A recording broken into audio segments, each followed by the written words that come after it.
शीत दिन आसला माने आमे गाजर हलवा निहाती खाइबा दरकार कहीं ना ए लाल गाजर आम शीत दिन ही मिले। चलतु तार प्रस्तुति और प्रणाली आमे देखीदबा।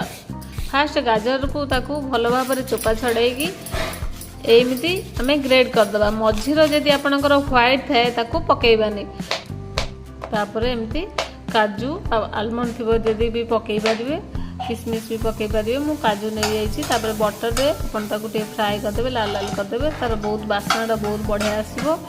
तापर देखो अल्प किसी बटर आपन घी भी नहीं पारे।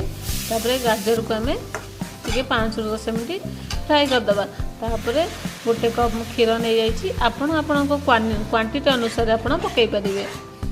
तापर ए क्षीरटा आमर जिते सिम रे मरीज मु मिल्क पाउडर आउ इलायची को छेचिकी टे पकई आपण क्वांटिटी अनुसार आपण चीनी भी पकेबे।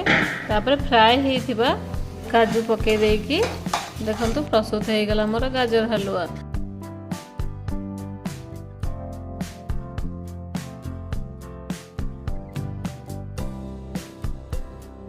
Thank you.